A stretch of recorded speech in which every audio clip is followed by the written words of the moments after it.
Era siempre escogido el más sabio, el más viejo. Los gremios de artesanos y las cofradías celebraban elecciones para elegir a sus representantes.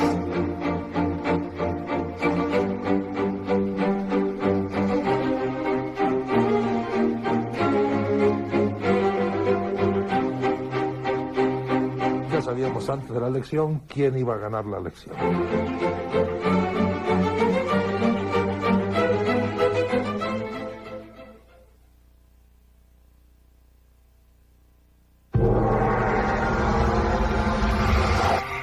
Bienvenidos a Imprimir.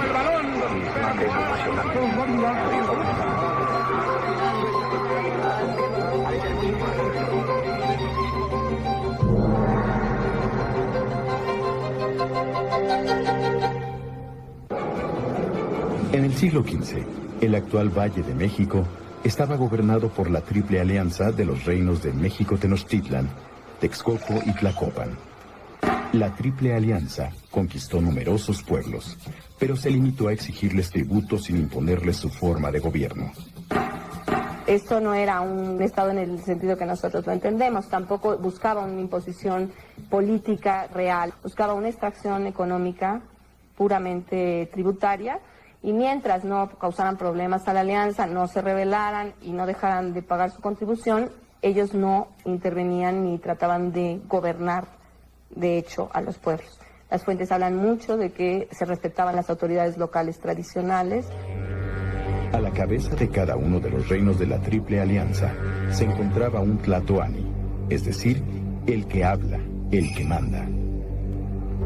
Máxima autoridad civil, militar, judicial y religiosa, el Tlatoani encabezaba el Tlatocayotl, o Estado, al cual se subordinaban los líderes de los señoríos locales y las autoridades de cada calpulli o comunidad.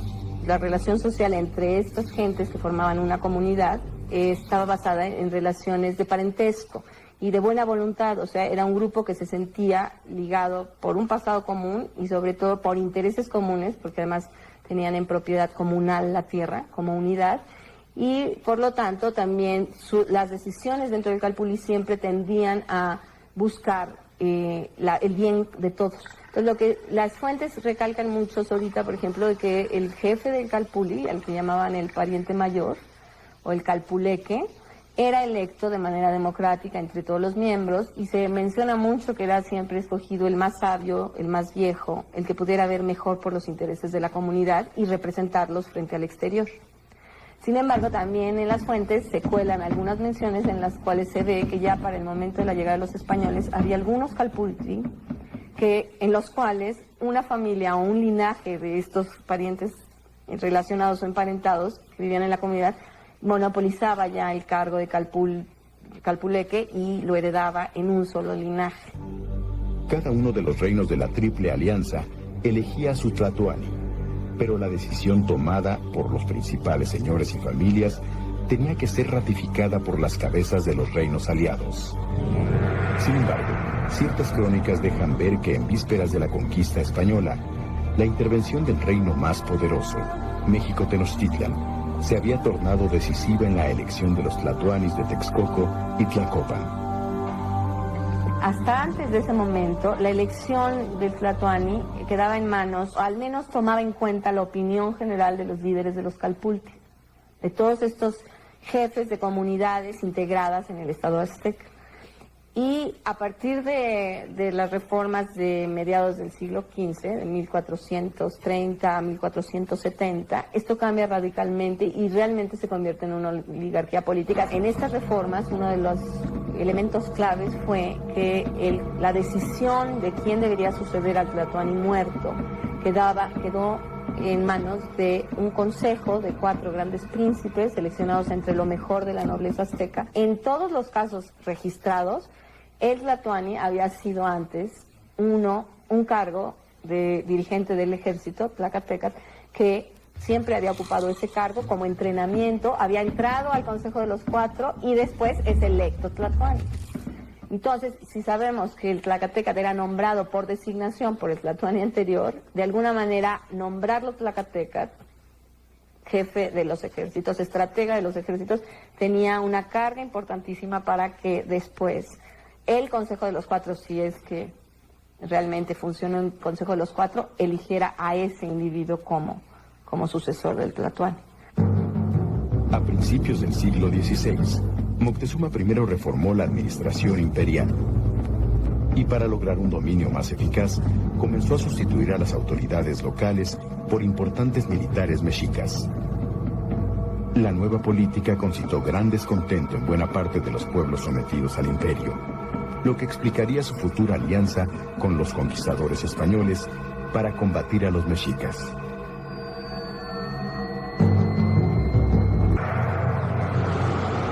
El reino de la Nueva España nació de una elección.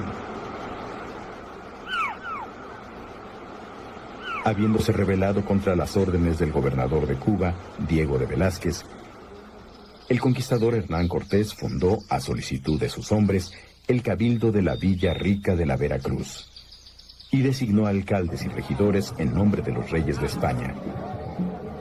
Esos alcaldes y regidores, a su vez, lo nombraron capitán general y justicia mayor. Con este acto, en el que resonaban antiguas tradiciones políticas surgidas durante la lucha entre cristianos y musulmanes, dio principio la experiencia político-electoral de la sociedad novohispana. Parte de la Reconquista había sido en buena medida la colonización o el poblamiento, la población de tierras que pasaban a formar parte de los reinos cristianos después de la expulsión de los musulmanes. Y las ciudades que surgían, o los pueblos que surgían allí, elegían en buena medida como la forma de encarnar institucionalmente y adquirir una personalidad jurídica, la del ayuntamiento o cabildo. Era una tradición muy vieja. Los reyes católicos utilizaron o escogieron como un instrumento de fortalecimiento de su poder justamente a los ayuntamientos o cabildos. Era una manera de reducir los poderes y privilegios de la nobleza a nivel local. En la Nueva España, el establecimiento de un cabildo solía representar el acto fundacional de una nueva población. Por derecho divino y herencia de sus antepasados, la autoridad suprema de la sociedad novohispana era el soberano español. En su nombre, el virrey gobernaba una sociedad fuertemente jerarquizada en virtud del nacimiento y el linaje, la profesión o la pertenencia a un pueblo. El reconocimiento legal de la persona y el ejercicio de sus derechos no dependía de los individuos, sino de la colectividad a la que pertenecían. Esa colectividad, llamada corporación, se había originado en la Edad Media.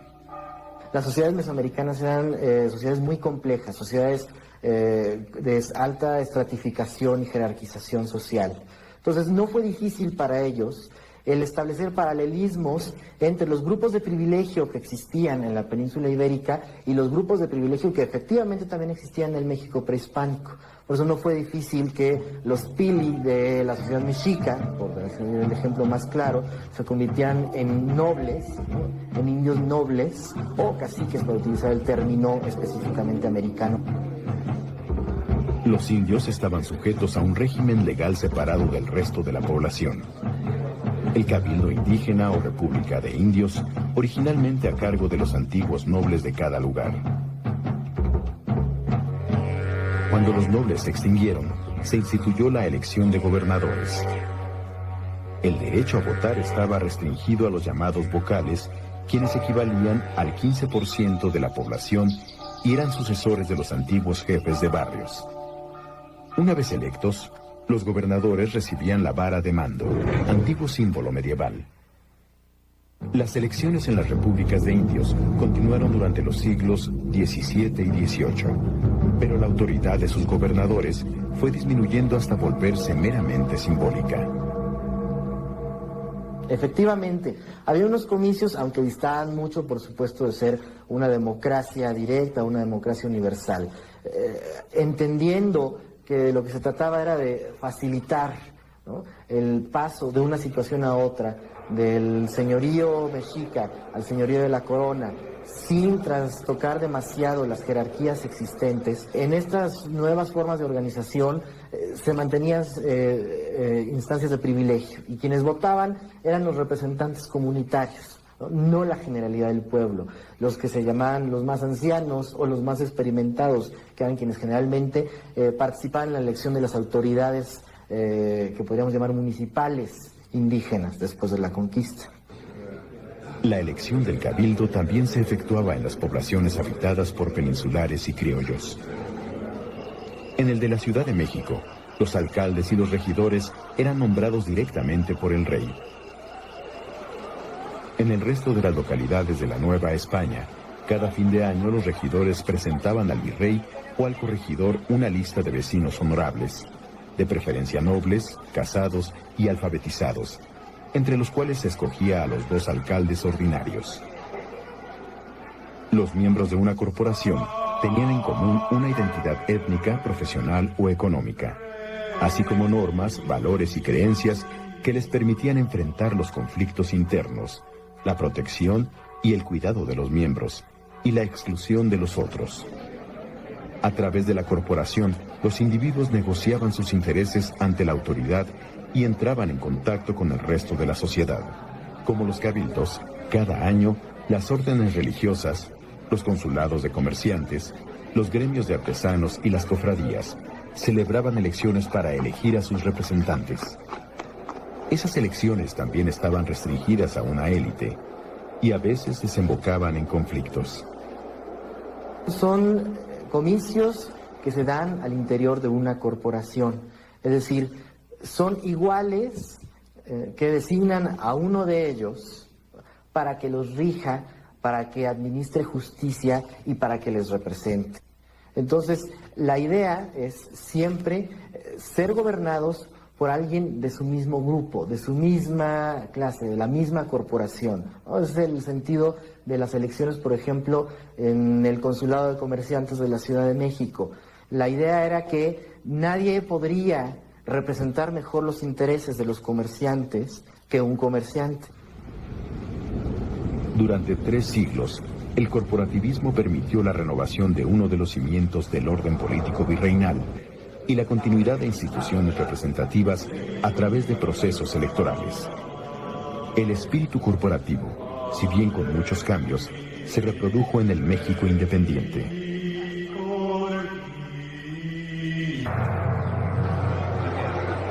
A principios del siglo XIX, el aumento de la población mestiza y el crecimiento económico, entre otros factores, pusieron en crisis la vieja estructura corporativa.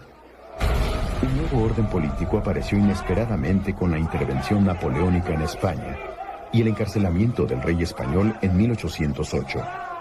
Sucesos que concitaron una tenaz resistencia popular. Las Cortes de Cádiz, integradas por los jefes insurgentes, la mayoría liberales ilustrados, declararon que la soberanía residía en la nación, es decir, en el conjunto de individuos llamados españoles que vivían bajo las mismas leyes y gozaban de los mismos derechos y obligaciones. Uno de esos derechos era la manifestación de la voluntad popular a través de las elecciones. En 1810, en 1809 primero, la monarquía española está en crisis y se hace necesario recurrir a sus colonias en América para obtener apoyo. Pero los gobernantes en ese entonces de España saben que no van a obtener ese apoyo sin dar una participación a los americanos. Entonces, en 1809, por vez primera en la historia de América, se solicita que envíen un representante, un diputado, a la Junta Central, que en ese entonces gobernaba España, para que participar en la toma de decisiones de la monarquía. Esto es inédito. En la Nueva España hubo 2 elecciones de representantes ante las Cortes de Cádiz. En las de 1810, los ayuntamientos de las capitales provinciales eligieron a 21 diputados americanos, quienes participaron en las discusiones que dieron lugar a la Constitución de 1812. Al entrar en vigor este nuevo ordenamiento legal, se celebraron las primeras elecciones populares en la Nueva España. En la Ciudad de México, Los ciudadanos de las 25 parroquias escogieron electores y estos a su vez designaron 2 alcaldes, 16 regidores y 2 síndicos procuradores. Los miembros de cada ayuntamiento capital de provincia eligen a 3 individuos y después los nombres de los 3 individuos se ponen en una urna y una mano santa, la de un niño de preferencia, debe sacar el nombre. Así se hace participar a la Providencia. La Providencia en realidad elige, según ellos, elige al diputado o al representante que se mandará a la Junta Central. Entre otras medidas progresistas, las Cortes de Cádiz aprobaron la libertad de prensa, la abolición de la tortura, la secularización de los bienes de las órdenes religiosas y el reparto de las tierras baldías. Promueven una verdadera revolución en las instituciones de la monarquía española y junto con ellas en el Nuevo Mundo. Tienen un impacto muy superior al de otras revoluciones. Estas cortes incluyen diputados americanos. Claro que son una minoría y son electos de maneras muy diferentes. Y para 1813, en la Nueva España, se van a realizar las primeras elecciones populares para formar ayuntamientos y después para elegir diputados a las mismas cortes. Fernando VII abolió las Cortes en 1814, pero una vez consumada la Revolución de Independencia, la Constitución de 1812 sería, junto con la de los Estados Unidos, uno de los modelos del Congreso Constituyente Mexicano reunido en 1823. La Constitución Mexicana de 1824 proclamó la República Federal, integrada por estados libres y soberanos en lo que tocaba a su administración interior. La combinación de esos estados, con un poder legislativo fuerte y un ejecutivo débil, pero con facultades extraordinarias, daría lugar a la ingobernabilidad y la inestabilidad políticas.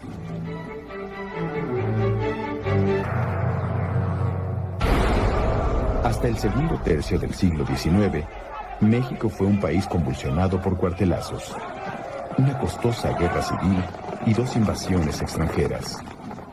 Las élites centralista conservadora y federalista liberal, que se alternaban en gobiernos con frecuencia encabezados por el mismo caudillo, Antonio López de Santana, intentaban sin éxito edificar instituciones políticas duraderas.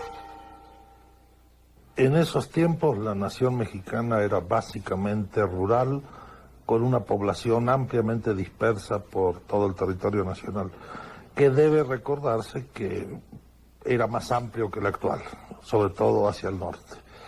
Se caracterizaba la situación en esos 2 primeros tercios del siglo XIX por una continua y severa crisis económica, que en parte tuvo que ver con el agotamiento de las actividades mineras y en parte tuvo que ver con el estado de casi continua guerra que asolaba la República. La Constitución Federalista, aprobada en 1824 y vigente hasta 1835, establecía un intrincado sistema de comicios indirectos en varios grados, mediante el cual los ciudadanos votaban por electores que a su vez elegían autoridades. Los senadores y el presidente de la República eran electos por las legislaturas de los estados. En países mal comunicados y con poblaciones dispersas, eran comunes las elecciones indirectas.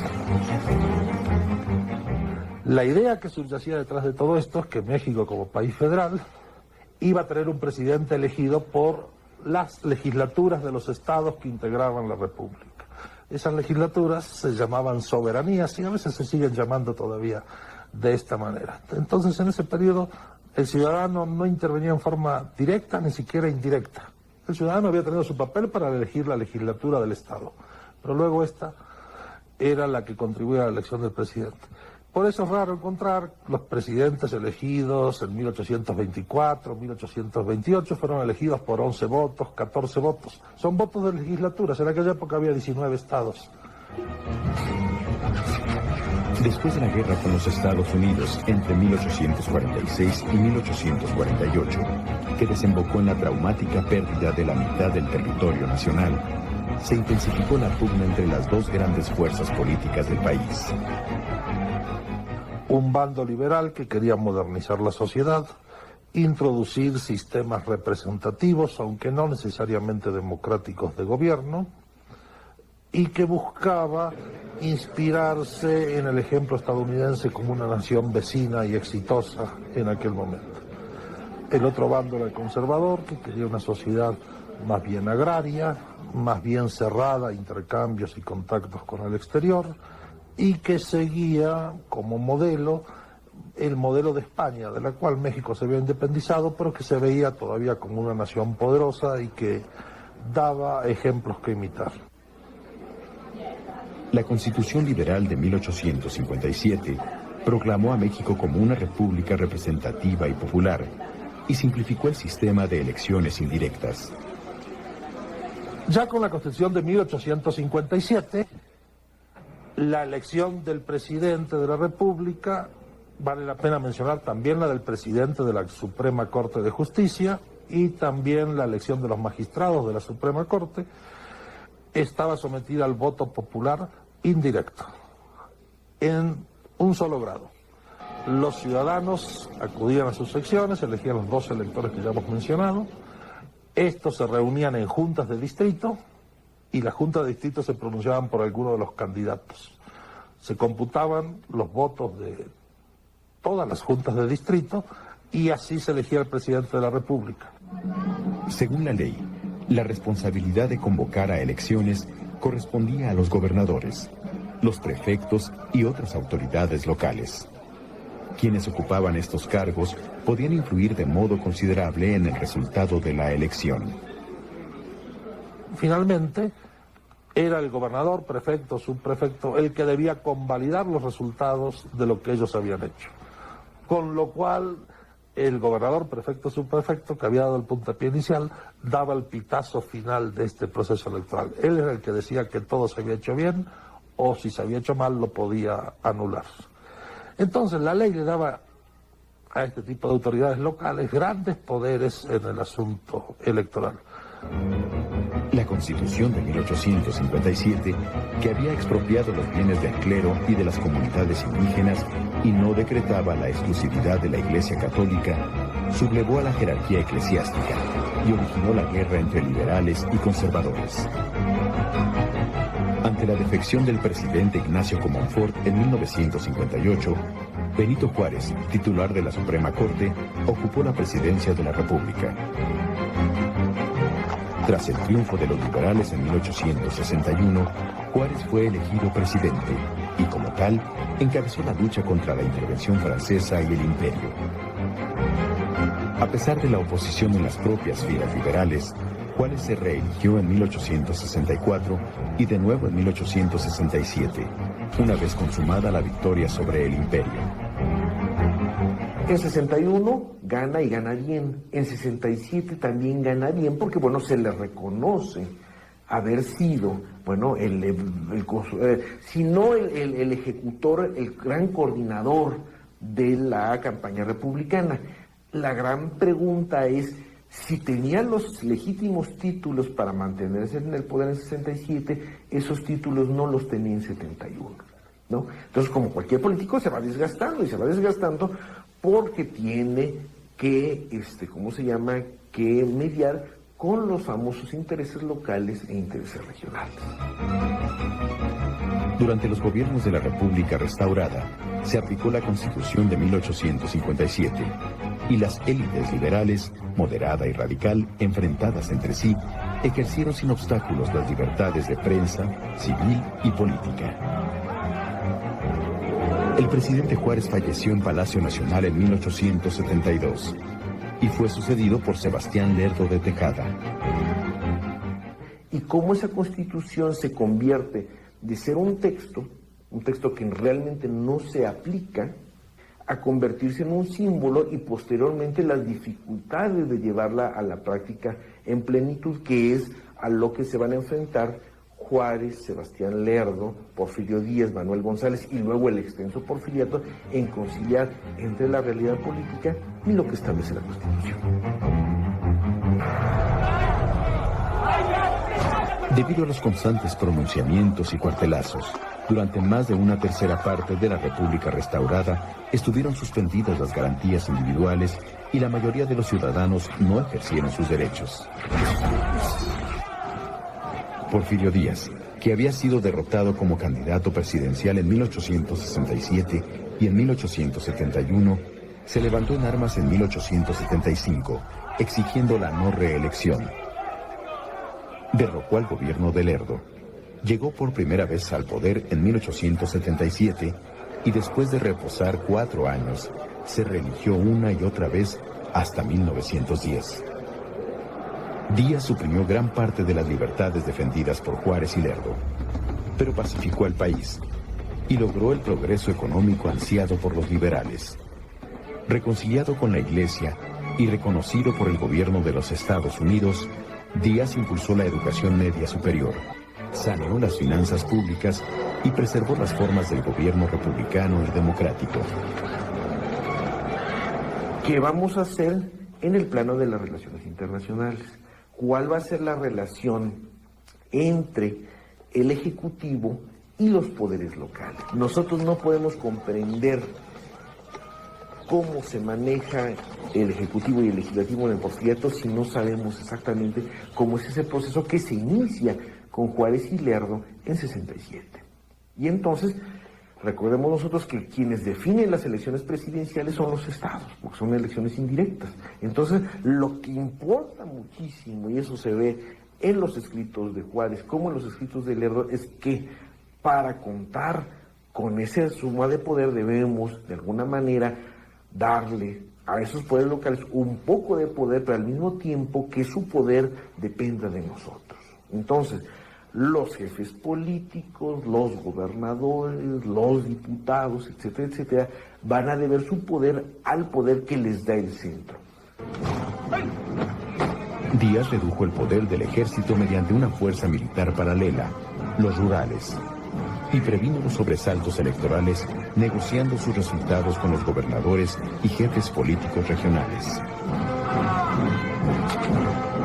Las elecciones se realizan matemáticamente, con exacta puntualidad, con una organización perfecta, sin incidentes ni problemas de ningún tipo por lo general, pero también vale decir, casi sin votantes, la gente no se molestaba mucho en acudir a las urnas y con resultados completamente previsibles. Ya sabíamos antes de la elección quién iba a ganar la elección. Convertido en gran elector, Porfirio Díaz designaba entre sus parientes, amigos y partidarios a todos y cada uno de los miembros de las cámaras de diputados y senadores, y asimismo de la judicatura. No, las elecciones eran tan amañadas que había gente que él designaba para ser candidato para un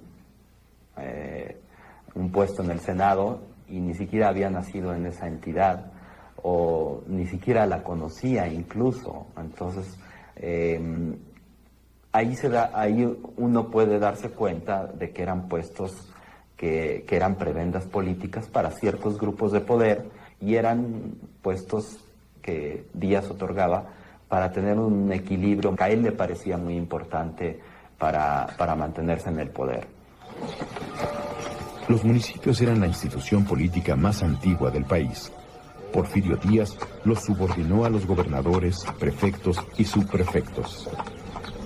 Donde sentía la población que podía incidir era en las elecciones locales, en las elecciones municipales, y por tanto un grado de autonomía o de cierta autonomía que a la gente le importaba mantener o lograr era en las elecciones municipales. De ahí el levantamiento de Tomochic, que fue, bueno, que marcó realmente al porfiriato, que fue de un pueblo en contra del gobierno central, y lo único que se pedía era la libertad electoral en ese pueblo.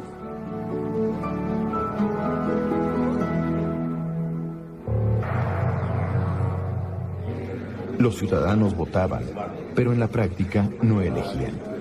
Al comenzar el siglo XX, una de las principales reivindicaciones de los opositores al régimen sería, precisamente, el municipio libre. Porfirio Díaz temía el descontento y la rebeldía social, pero creía sostener con firmeza las riendas del poder. Por eso, en 1907, declaró al periodista estadounidense James Krillman que el pueblo mexicano ya estaba preparado para seleccionar y cambiar su gobierno en cada elección. La declaración del héroe de las Américas, como llamaba el reportaje a Díaz, arrojó efectos inesperados. Un hombre tan medido en lo que decía, decir tan claramente, hablar tan claramente en esa entrevista de 1908 que da al periodista Krillman, lo que hace es desatar las pasiones políticas. Y un libro, el libro de Madero, que sale después de esta entrevista, está inmerso en toda esta pasión que surgió de la entrevista de Krillman. En 1908, Francisco I. Madero escribió un libro que se convirtió en un bestseller político, La sucesión presidencial en 1910. Madero, que rechazaba el autoritarismo porfirista y pugnaba por la restauración de las libertades civiles y políticas consagradas por la Constitución de 1857, fundó un año después el Partido Nacional Antirreeleccionista. En los comicios fraudulentos de 1910, Díaz le ganó la presidencia a Madero, quien se levantó en armas poco después con la misma divisa que más de 30 años antes había inspirado a Díaz: sufragio efectivo, no reelección. Evidentemente, las elecciones fraudulentas mueven una revolución. No era una revolución muy planeada de ninguna manera, y surge por todos estos deseos que habíamos hablado de autonomías locales. La mayoría de los grupos rebeldes surgen espontáneamente en distintas regiones del país. Como consecuencia del victorioso levantamiento armado en el norte del país, Díaz abandonó el poder y se exilió en París. En las elecciones convocadas por el presidente interino en 1911, Madero triunfó con amplia mayoría. Cuando triunfa la revolución en mayo de 1911 y Porfirio Díaz abandona el país, hay cambios importantísimos en materia electoral y política en México. El cambio en materia electoral más importante es que se introduce por primera vez el sufragio directo. Ahora los ciudadanos van a elegir a sus autoridades, todas en forma directa. Este asunto de los electores de diversos niveles intermedios propios del siglo XIX desaparece. Esto se debe a Francisco Madero y creo que es algo que la historia debe reconocerle entre las muchas deudas que la historia tiene para con él. El gobierno de Madero, inspirado por principios democráticos y en el que se respetaron las libertades políticas y los derechos civiles, fue brutalmente suprimido por el general Victoriano Huerta, jefe del Ejército Federal. Huerta celebró elecciones presidenciales y legislativas marcadas por la violencia y el fraude. Su dictadura concluyó en 1913 y entonces sobrevino la lucha entre las facciones revolucionarias, que concluyó con el triunfo del ejército constitucionalista encabezado por Venustiano Carranza.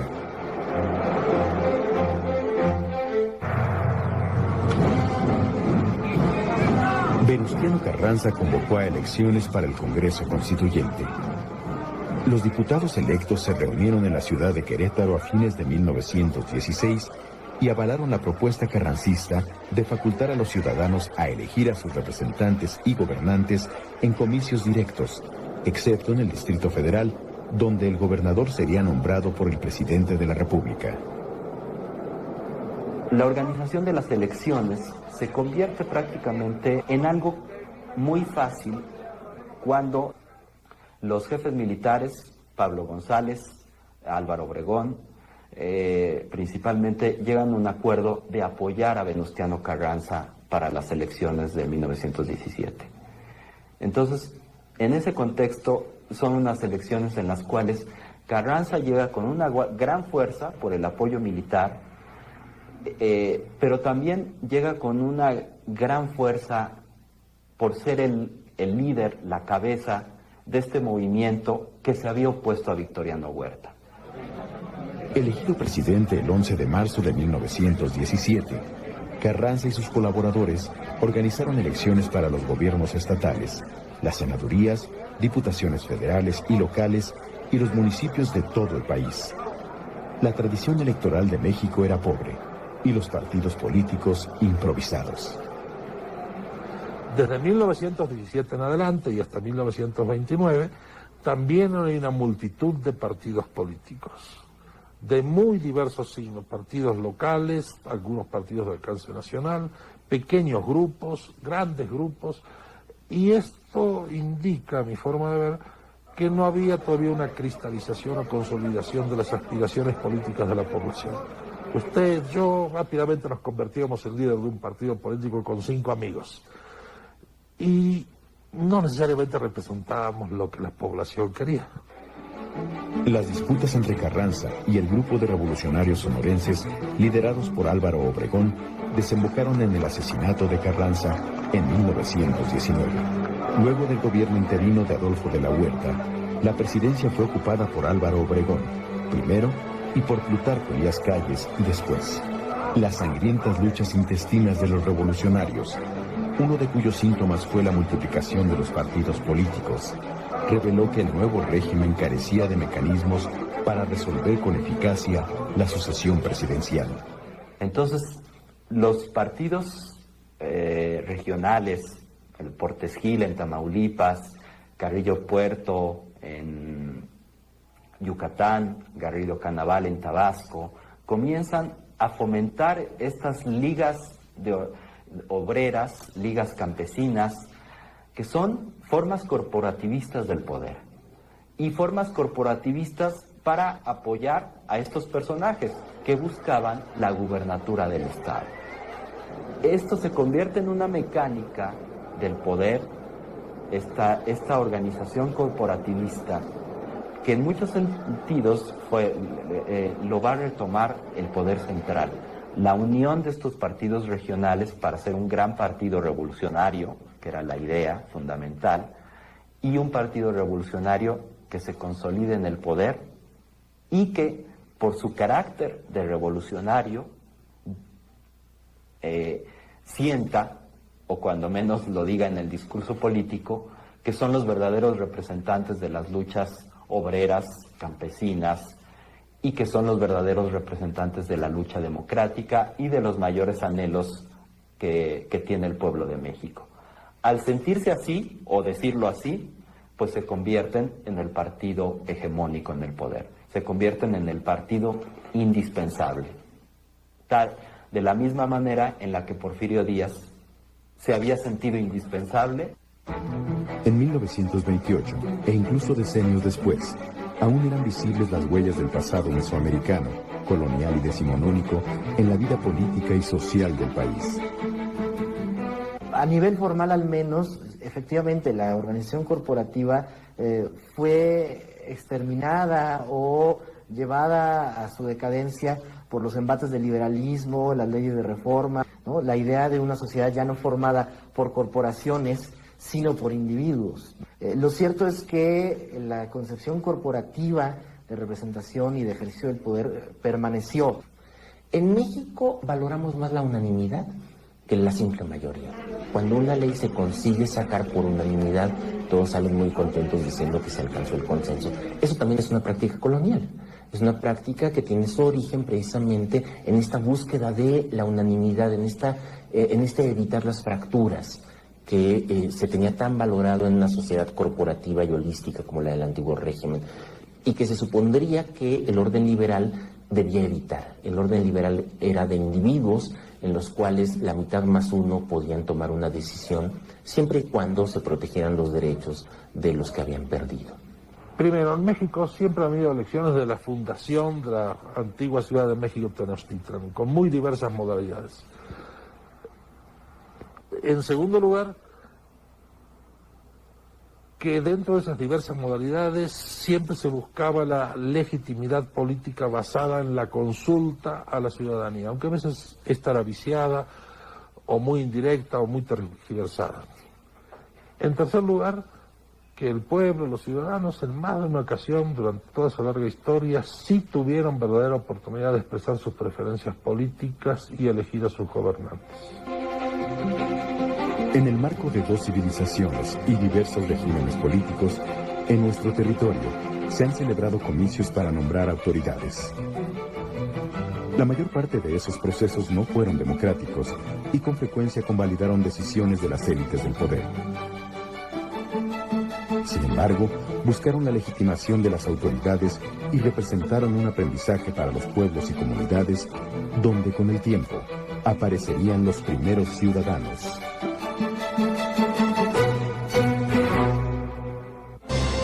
A un mes de iniciada mi gira, me metieron a la cárcel. Y la democracia está sustentada en el Estado de Derecho. Hay que entrar a reformular integralmente el sistema electoral mexicano.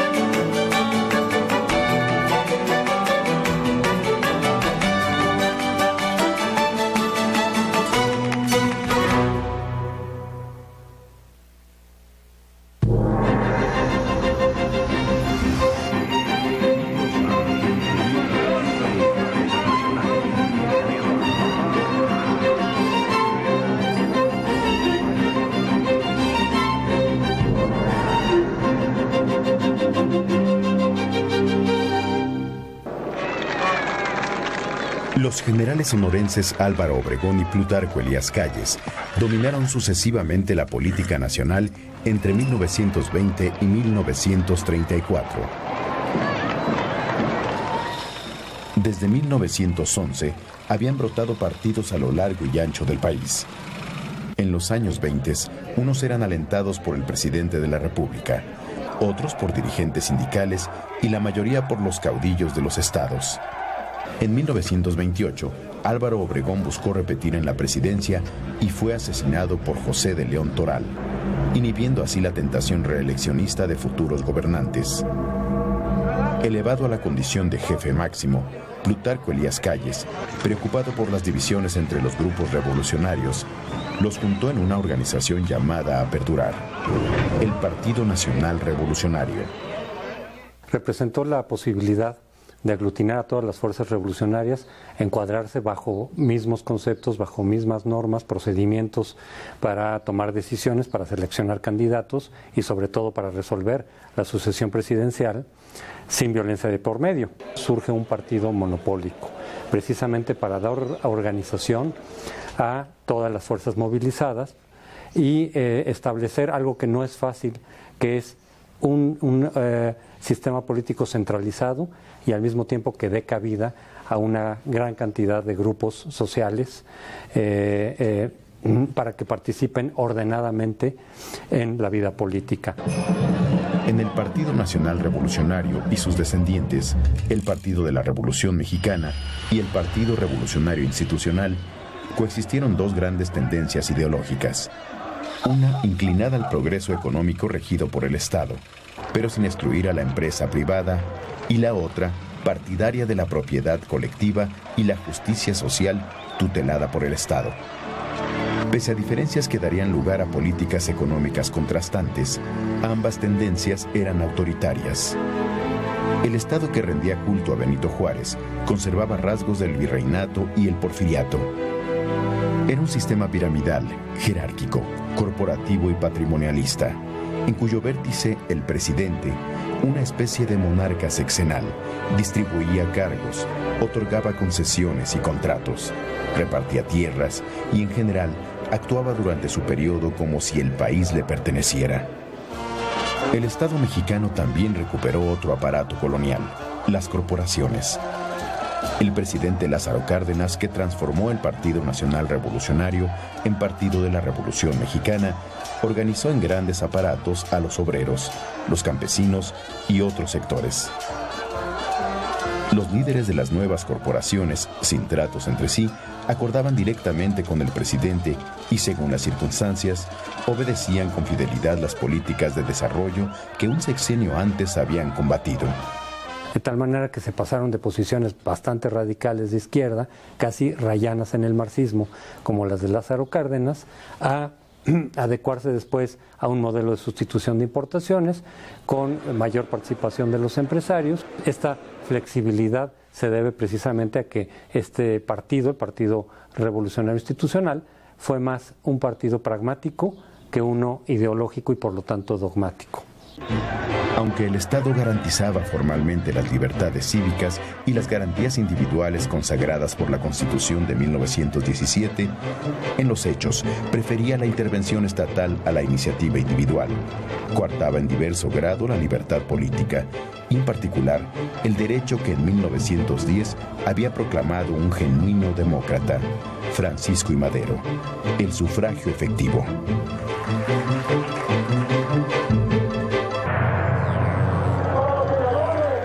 El Estado presidencialista no fue democrático, pero tampoco dictatorial.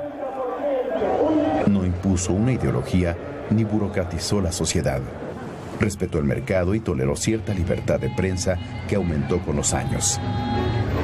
Hizo de la política un coto casi exclusivo de la llamada familia revolucionaria, pero concedió autonomía considerable a la vida económica, social, religiosa y cultural.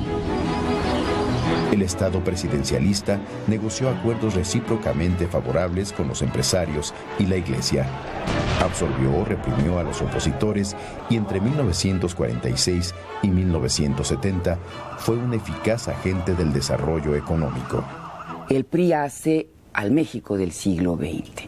Es el PRI que genera las instituciones, las que usted me diga, desde el Seguro Social, el ISSSTE, el Banco de México, la Nacional Financiera, la Banca de Desarrollo, el apoyo a las universidades.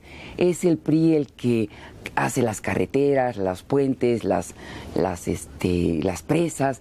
Es el PRI que da el voto a las mujeres, que incorpora a los jóvenes. ¿Qué duró tanto tiempo? Porque además el crecimiento que se propició facilitó esta movilidad social, de la cual hoy ya no hablamos, pero que fue muy importante. No era extraño encontrarse gobernadores que tenían orígenes realmente en poblados muy aislados y en familias de muy escasos recursos. Entonces, yo creo que esa es parte de la explicación de esa larga permanencia de un partido hegemónico, ¿no? El partido de Estado necesitaba legitimarse mediante elecciones regulares. La mayoría de las veces obtenía el triunfo, pero ante el riesgo de una derrota, atropellaba los comicios. En las elecciones de 1940, las bandas del Partido de la Revolución Mexicana hostigaron a muchos opositores y causaron por lo menos 30 muertos y 150 heridos. Manuel Ávila Camacho obtuvo el triunfo sobre el disidente Juan Andrio Almazán, por un margen inverosímil. Con dosis variables de violencia e impunidad, el partido oficial repetiría la operación en elecciones municipales, estatales y federales celebradas en los siguientes decenios. Un autoritarismo electoral como el mexicano, que no puede renunciar a la legitimidad democrática con la que arranca la revolución, el grito maderista es un grito electoral, democrático, pues organiza elecciones, si no fraudulentas, porque no todas las elecciones de la posrevolución son fraudulentas, para nada, sí son no competitivas.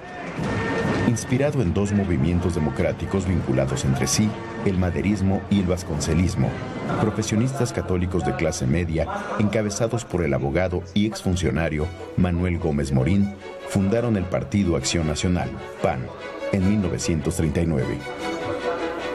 El propio Gómez Morín había acuñado una frase que predecía el arduo camino de un partido opositor en una sociedad como la mexicana. No era una tarea de un día, dijo, sino brega de eternidad. El partido propuso en 1942 la integración de órganos electorales independientes del gobierno. Era un sueño que aún dilataría medio siglo en cumplirse, y ningún triunfo le fue reconocido al PAN un año después, cuando entró a la contienda electoral por vez primera. En 1953 se concedió el voto a las mujeres, pero el proceso electoral plagado de vicios se mantuvo intacto. Luis H. Álvarez, candidato del PAN a la presidencia de la República en 1958, sufrió en carne propia la hostilidad del gobierno contra la oposición legal. Para dar una idea de cómo se llevaban a cabo las campañas, a un mes de iniciada mi gira, me metieron a la cárcel. ¿Por qué? Por ser un delincuente a los ojos de la autoridad local. No pasé muchas horas en la cárcel porque pues desde la Ciudad de México pues tomaron nota de que eso pues no les iba en forma alguna a ayudar para que hubiera cierta credibilidad en los procesos electorales. Pero de todas maneras ahí quedó el hecho. La formación política más antigua del país, el Partido Comunista Mexicano, había sido ilegalizado, de hecho, por el gobierno de Miguel Alemán. Integrado por un reducido número de militantes, influía en algunos sindicatos y organismos campesinos. El Partido Comunista operaba en una semiclandestinidad que no favorecía su apego a los valores democráticos. Ya que en el Partido Comunista, desde en esos años, la lucha por la legalidad del partido fue el centro de su actividad política y por lo tanto salíamos.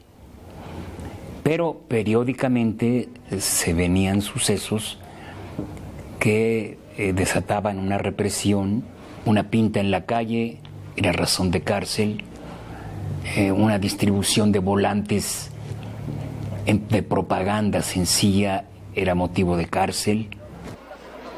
En 1962, la composición de la Cámara de Diputados sufrió un cambio significativo al introducirse el sistema de diputados de partido, que permitía asignar 5 curules a los partidos minoritarios que obtuvieran una votación por encima del 2.5% y una más por cada medio punto porcentual. En esos mismos años, la Revolución Cubana alentó la formación del Movimiento de Liberación Nacional, que reunía a toda la izquierda y en el que figuraba el general Lázaro Cárdenas. Los aires renovadores llegaron incluso al PRI. Carlos A. Madrazo, que lo presidió entre 1964 y 1965, promovió sin éxito su democratización interna. El movimiento estudiantil de 1968 puso en evidencia el autoritarismo del régimen. La apertura democrática prometida por el presidente Luis Echeverría desembocó en una nueva represión el 10 de junio de 1971 y en la aparición de guerrillas rurales y urbanas que la policía y el ejército combatieron mediante la guerra sucia. El sistema electoral permaneció sin cambios. Lo que era cierto era que no había un sistema electoral que fuera reconocido como un sistema confiable, en donde se supiera que las elecciones cumplían con el propósito para los que están hechas las elecciones, que es para que los poderes públicos surjan de la voluntad de los electores, ¿no? De la voluntad de los ciudadanos. Las elecciones presidenciales de 1976 ofrecieron el extraño espectáculo de un partido hegemónico sin oposición legal, pues el PAN no postuló candidato presidencial en protesta por la inflexibilidad del régimen. Sí lo hizo, en cambio, el Partido Comunista para dar testimonio de su injusta marginación electoral. Esas elecciones mostraron claramente el abismo que separaba a la política electoral de la política real. ¿Qué pasaba? Que después de tantos años, cuando se nos acusaba de ser los místicos del voto, los idealistas, los que estábamos haciendo política para ganar el cielo, pues venía la reacción y la indignación de muchos que querían de esta manera confrontar de una vez por todas al sistema. Y se dividió el partido en 2 alas prácticamente equilibradas.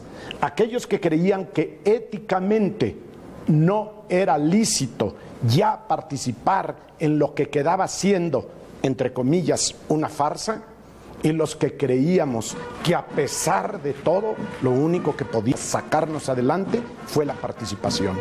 Y entonces el Partido Comunista decidió lanzar a Valentín Campa, a pesar de la marginalidad en la que estábamos colocados. Y a mí, don Jesús Rey Ceroles me comentó un día: ustedes tuvieron mucho más votos de los que se imaginan.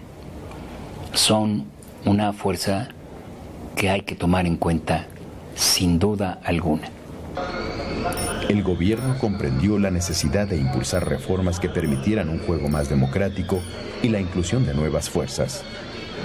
El 1 de abril de 1977, el secretario de Gobernación, Jesús Reyes Heroles, pronunció un discurso en el que proponía que los órganos de representación nacional captaran, según sus palabras, el complicado mosaico ideológico nacional de una corriente mayoritaria y pequeñas corrientes que, difiriendo en mucho de la mayoritaria, forman parte de la nación.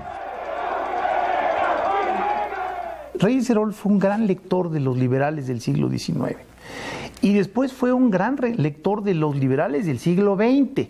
Bobbio, por decirle a alguien, era, digamos, autor de cabecera. Y los liberales del siglo XX empataron, diría yo, la necesidad de dar expresiones individuales, garantizar expresiones individuales, pero que también estas expresiones individuales tuvieran una forma de actuación social. Él era un convencido de que el Estado necesitaba una composición plural para ser fuerte. Lo dijo en varias ocasiones, hay una frase que se repite muy comúnmente, que es esto de lo que resiste apoya. La reforma quedó plasmada en la Ley Federal de Organizaciones Políticas y Procesos Electorales, aprobada por la Cámara de Diputados el 19 de diciembre de 1977. La nueva legislación declaró a los partidos políticos como entidades de interés público. Posibilitó la participación electoral de la principal fuerza de la izquierda mexicana, el Partido Comunista. Amplió la pluralidad del Congreso mediante la figura de los diputados de representación proporcional. Aseguró un lugar en las elecciones políticas locales a los partidos nacionales, eliminando así las trabas jurídicas que antes lo habían impedido. Permitió por primera vez la presentación de quejas, revisiones y revocaciones por irregularidades en el proceso electoral. Consideró como una prerrogativa el acceso de los partidos a los medios de comunicación y dio espacio en la autoridad electoral a los partidos con registro condicionado. Es la reforma que legaliza lo ilegal, que legaliza a la izquierda. Y la legaliza a partir de una experiencia. Veníamos de la tragedia de los movimientos guerrilleros, no solo en otros países de América Latina, sino en México. Veníamos de la Liga Comunista 23 de septiembre, veníamos de la aparición de los grupos armados en Guerrero, de Genaro Vázquez, de Lucio Cabañas, o sea, de movimientos producto de la cerrazón política. Una izquierda que se compromete con la legalidad o no puede ser más que una izquierda autoritaria si no es plenamente respetuosa del Estado de Derecho. Porque en el fondo de las discusiones estaba eso, la obligación de la izquierda de comprometerse con la democracia, y la democracia está sustentada en el Estado de Derecho. Porque los militantes de la izquierda, como dijera algún compañero, pues leían El Estado y la Revolución, donde su lógica era destruir al Estado, y hoy muchos militantes de izquierda tenemos que leer Teoría del Estado para buscar que el Estado sea más eficiente, que el Estado cumpla sus funciones, y yo creo que esa reforma fue también un parteaguas para la vida de los militantes en la izquierda en el país. La reforma política de 1977 inauguró un largo y complejo ciclo que culminaría 2 decenios más tarde, en 1996. En ese proceso, el Estado, los partidos políticos y los ciudadanos discutirían la construcción de las instituciones y leyes indispensables de un sistema electoral moderno y democrático. La reforma de 1977 rindió frutos en las elecciones de 1979. Los 3 partidos que aspiraban al registro definitivo alcanzaron el porcentaje exigido por la ley. El Partido Comunista Mexicano rebasó el 5% de los votos, mientras que el PRI perdió casi 10 puntos, comenzando así el declive intermitente, pero sostenido, que sufriría en los comicios nacionales, estatales y municipales de los siguientes años. 7 grupos parlamentarios figuraron en la Cámara de Diputados. Entonces, ciertamente a partir de ahí ya la oposición empieza a tener mayores espacios de poder. Ahí viene claramente una curva que va ascendiendo en cuanto a diputados, por supuesto, de representación proporcional, que en esa época exclusivamente estaban destinados a la oposición, y también el reconocimiento de otros espacios de poder a nivel de alcaldías y de capitales de algunos estados. En 1983, el Partido Acción Nacional ganó las alcaldías de las principales ciudades de Chihuahua, incluyendo la capital, donde el triunfo correspondió a Luis H. Álvarez. 3 años más tarde, sin embargo, reaparecieron los antiguos vicios en las elecciones para gobernador de la misma entidad. La parcialidad de las autoridades electorales, la manipulación del padrón, el acarreo de votantes, etc. Pero hubo diferencias cruciales entre estos comicios y los de antes. La movilización popular fue grande. La prensa y los intelectuales del país se sumaron a la protesta. El alcalde de la ciudad de Chihuahua se puso en huelga de hambre y el conflicto repercutió en la prensa internacional.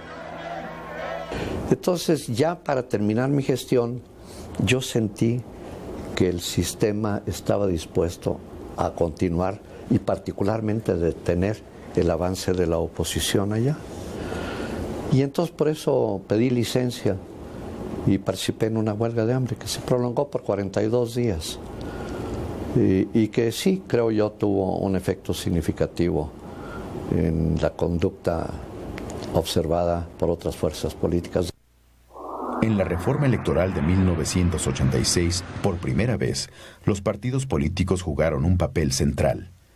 Se presentaron 2 iniciativas de reforma en el Congreso de la Unión, una del presidente de la República y otra conjunta de 4 partidos opositores.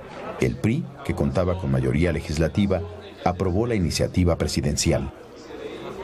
La reforma de 86 crea instituciones muy importantes. Luego se le olvida a uno algunas cosas que quedaron en la historia. La primera Asamblea Legislativa del Distrito Federal es creada por la reforma del 86, por ejemplo. El primer Tribunal Electoral Federal de México es creado por la reforma del 86. Pero la reforma del 86 tiene un pecado que la marcó y la hizo efímera. Se les ocurrió, en la Secretaría de Gobernación y en el PRI, instaurar una Comisión Federal Electoral con representación proporcional de los partidos políticos. Nada más que se les pasó la mano. Y de 31 integrantes de la Comisión Federal Electoral, yo fui integrante, representante del PSUM y luego del PRD ante ese órgano. De 31 integrantes total, 16 eran del PRI, directo, representantes del PRI. La reforma de 1986 comprendió pequeños avances y notables retrocesos. Aumentó el número de diputados plurinominales de 100 a 200. Mantuvo la calificación de los comicios en las cámaras, pero incluyendo a todos los presuntos diputados, y creó la Asamblea de Representantes del Distrito Federal, que sería elegida mediante el voto de los capitalinos. Por otra parte, la cláusula que convertía cualquier mayoría relativa de votos en mayoría absoluta desfiguraba toda la representación. Las resoluciones del nuevo Tribunal de lo Contencioso Electoral podían ser modificadas por los colegios electorales de las cámaras.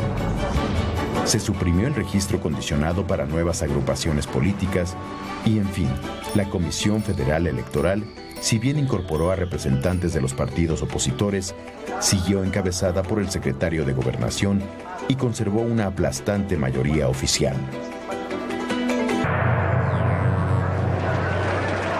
Las elecciones presidenciales de 1988 representaron un freno en el avance democrático del país. Ante el éxito de la coalición de izquierda encabezada por Cuauhtémoc Cárdenas, el día de las elecciones el gobierno federal y el PRI echaron mano de todos los recursos legales e ilegales a su alcance. Y a la hora de ofrecer resultados, Manuel Bartlett, secretario de Gobernación y presidente de la Comisión Federal Electoral, declaró la caída del sistema de cómputo y formuló involuntariamente una metáfora de lo que sobrevendría 12 años después. El resultado electoral, que concitó grandes protestas, también incluyó efectos positivos. Por primera vez en la historia, el PRI no dispuso de las 2/3 partes de la Cámara de Diputados requeridas para aprobar reformas constitucionales. Y quedaron expuestas tanto la escandalosa complicidad de los medios con el candidato oficial, como la operación tendenciosa del órgano electoral, incapaz de generar confianza. Fue quizá la primera elección presidencial en donde se vio que había una competitividad real. Sin embargo, ¿qué sucedió? Que el sistema electoral no fue capaz de procesar los resultados de manera transparente, de manera confiable. Y ahí se suscitó una nueva crisis.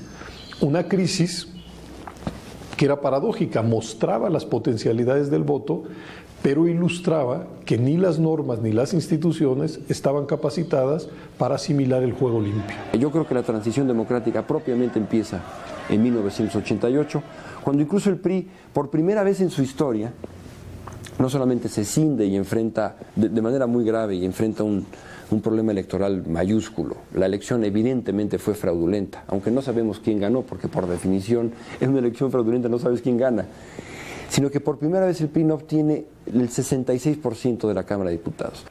La magnitud de las protestas del Frente Democrático Nacional y del PAN en 1988 influyeron en la aceptación del triunfo de Ernesto Rufo en el estado de Baja California un año después. Rufo sería el primer gobernador salido de la oposición en la historia del país.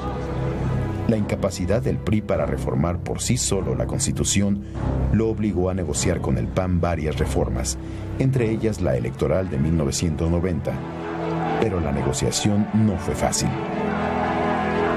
El punto llegó a tal extremo que por el mes de marzo, abril del año 90, el hoy senador Fernández Ceballos y yo mismo le informamos al secretario de Gobernación, Fernando Gutiérrez Barrios, que habían nuestros partidos tomado una decisión, el PRD y el PAN.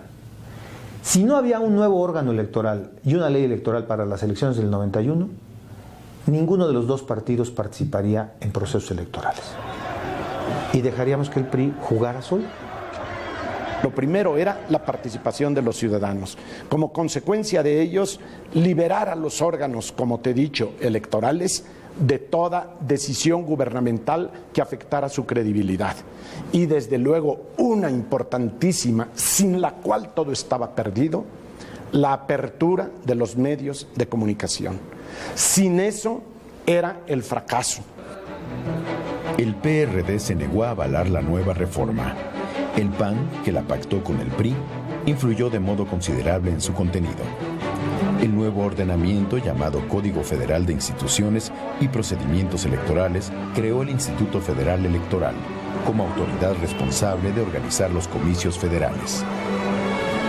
El nuevo organismo siguió contando con la participación de los poderes ejecutivo y legislativo, pero incluyó una mayor presencia de los partidos políticos y los ciudadanos, y depositó la operación electoral en el Servicio Civil de Carrera. 6 consejeros magistrados con rango semejante al de los ministros de la Corte, nombrados por la Cámara de Diputados a propuesta del presidente de la República, se incorporaron al Consejo General del nuevo instituto. La reforma también creó la Junta General Ejecutiva, formada por una dirección general y direcciones de áreas clave, como el Registro Federal de Electores. En 1991, votó más de la mitad de los empadronados, una participación elevada para elecciones intermedias. El inesperado ganador de esos comicios, en el que figuraron 10 partidos, fue el PRI, lo que contradijo la tendencia declinante que había mostrado en anteriores procesos. Yo creo que el PRI, en una posición de poder y buscando hacer una reforma, pues tampoco es un partido suicida. Hace una reforma donde quepamos todos, pero el PRI también. No hace una reforma exclusivamente para los partidos de oposición al PRI cuando el PRI era gobierno, porque yo creo que el PRI las hace con este verdadero sentido democrático y con un sentido de sobrevivencia como nación, no nada más como partido político. La reforma electoral de 1993 precisó las disposiciones de la de 1990. La calificación del proceso quedó a cargo de los órganos electorales y el Tribunal Federal Electoral se convirtió en la máxima autoridad. Se establecieron restricciones al financiamiento de los partidos y quedó prohibido el proveniente de los 3 niveles de gobierno. El levantamiento armado de los zapatistas chiapanecos y el asesinato de Luis Donaldo Colosio, candidato presidencial del PRI, espolearon las reformas de 1994. Mediante la modificación del artículo 41 constitucional, la organización de las elecciones quedó a cargo de un organismo público y autónomo en el que las principales decisiones quedaron en manos de los consejeros ciudadanos Santiago Krill, Miguel Ángel Granados Chapa, José Agustín Ortiz Pinchetti, Ricardo Pozas, José Woldenberg y Fernando Certuche. Aunque los consejeros electorales, los llamados magistrados electorales nombrados en 91 lo habían sido por 7 años, se tomó el acuerdo entre todos los partidos de que no eran garantía ya suficiente. Y entonces se acordó renovar al Consejo y sustituir la figura de magistrados electorales por la de consejeros electorales. El IFE se ciudadanizó y las elecciones se ciudadanizaron. Además de un nuevo padrón y la credencial para votar con fotografía que había sido aprobada en 1991, el IFE monitoreó los principales noticiarios de radio y televisión. Los 3 principales candidatos presidenciales, Ernesto Zedillo del PRI, Cuauhtémoc Cárdenas del PRD y Diego Fernández de Ceballos del PAN, confrontaron sus ideas ante 40 millones de espectadores en el primer debate político televisado de la historia de México. Para la mayoría de los espectadores y los medios, el ganador fue el candidato del PAN. Yo creo que se debe de considerar que aquel gobierno gastó en su candidato, el señor Zedillo, más de 1,000 millones de pesos para ser conservador. En segundo lugar, ¿qué fue lo que sucedió el día del debate? Carlos Salinas declaró a la revista Proceso en el año 2000, aparece el 15 de octubre, lo siguiente: lo salvé, refiriéndose a Zedillo, después de que perdió el debate con Diego. La derrota de Zedillo en el debate obligó no solo a fortalecer la condición interna del PRI, sino a facilitarle al doctor Zedillo todo un cuerpo de asesores y medios de comunicación para proyectar una imagen.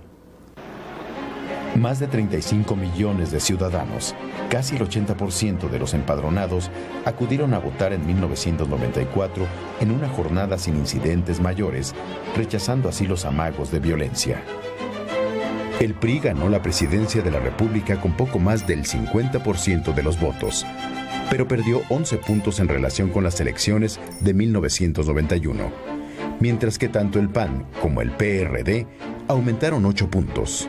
La abismal disparidad de recursos económicos entre el PRI y la oposición enturbió la legalidad del proceso. Es una elección que observadores nacionales e internacionales que por primera vez están contemplados por la legislación electoral en México, reconocen que la elección es una elección limpia, que es una elección transparente, que es una elección que se pudo apegar a la legalidad, pero que fue una elección profundamente asimétrica, en donde un solo partido, de acuerdo a los propios informes de fiscalización del IFE, había concentrado el 80% de los recursos generales de una campaña. Creo que es una elección marcada por el miedo. Y finalmente es un miedo que beneficia al partido en el poder.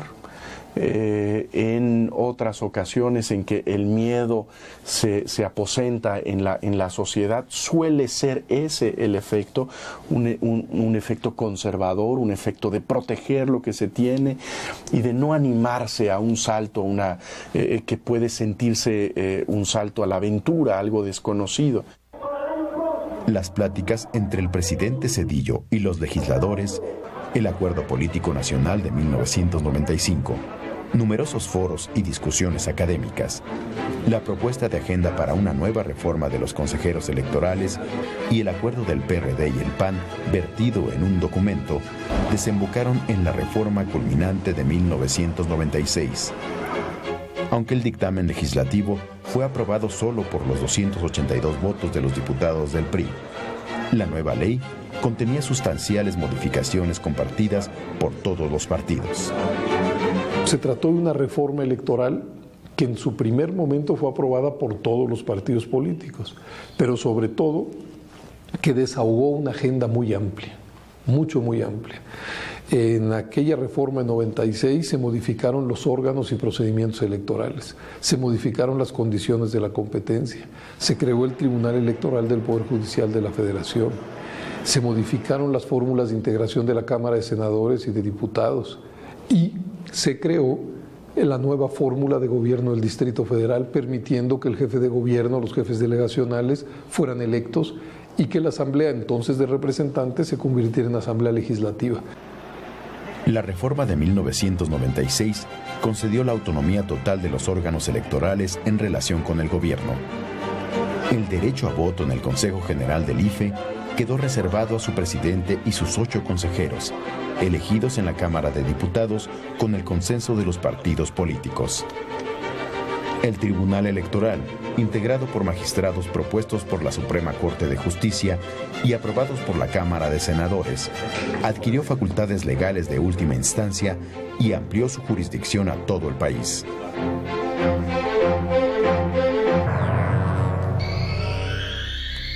La alternancia en los gobiernos de los estados y en los municipios, un fenómeno creciente desde fines de los 80s, culminó en el año 2000 con la elección de Vicente Fox, el primer presidente de la República surgido de la oposición. El 2 de julio de ese año también se eligieron senadores y diputados federales, 2 gobernadores y ayuntamientos y congresos de 9 estados.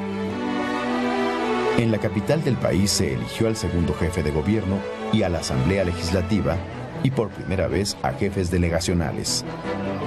En el proceso interactuaron 10 institutos y 10 tribunales electorales locales, el IFE y el Tribunal Electoral de la Federación. La transición mexicana se distingue de las otras porque tiene que construir estos 2 elementos que faltaban: un sistema de partidos auténticamente competitivo y un sistema electoral libre, transparente, confiable. Y eso fue lo que singularizó a la transición mexicana, que fue básicamente una transición de carácter electoral. México pasó de tener un sistema fuertemente cuestionado, que no daba garantías de confiabilidad, a un sistema fuertemente confiable que ha logrado tener calificaciones altísimas a nivel internacional. El proceso de transición democrática del país ha desembocado en elecciones cada vez más limpias y en la alternancia de los partidos políticos en los poderes locales, estatales y federales. Los ciudadanos han aprendido a elegir a sus representantes, los antiguos partidos de oposición a gobernar y el partido hegemónico de antaño a perder y ganar elecciones. En 1988, menos del 2% de los mexicanos vivimos en un municipio que sea gobernado por un partido que no sea del PRI. Es decir, el PRI gobierna el 98% de la población que vive en municipios, excluyendo, digamos, al Distrito Federal. Cuando nos acercamos al año 2000, el 70% de los mexicanos ya sabe lo que es ser gobernado por un partido que no es el PRI en el nivel estrictamente municipal.